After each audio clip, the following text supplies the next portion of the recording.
in my course, I find I have years of university chemistry.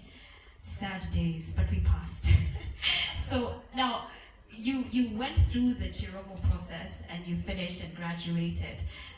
What was life like after that? Were you keen to continue working, making perfumes, getting into the cosmetic industry?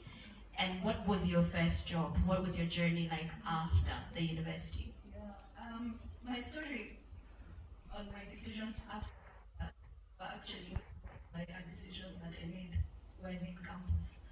So, unlike the day we are in, that time we used to read a lot of magazines, and there used to be a magazine called Drum Magazine, and I was living with my auntie in Kileleshwa, so I was bored one day and I had this Drum Magazine, and on the cover of Drum Magazine was a lady by the name of Professor Judy Wahungu. I don't know how many of you know her.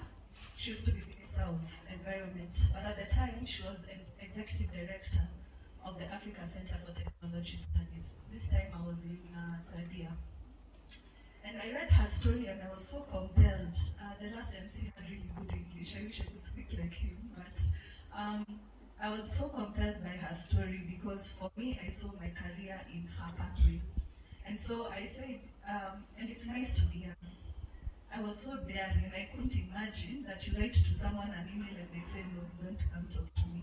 So I read her story, and at the bottom of the story, at the end of the story, they had, for more information, you can get in touch with her, and they put her email there. And so I wrote to her. I've really looked for that email. But then I wrote to her and I told her, look, I find your story very compelling. I really am intrigued by your career, so can I come see you?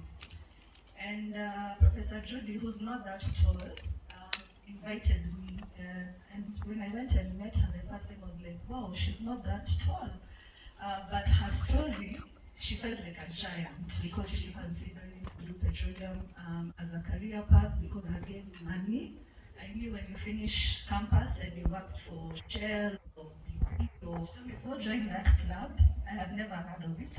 And she told me when you're in that club, you learn so many skills that you will need outside here. And so I listened to her with a lot of faith. I joined the arts team. I became the research director.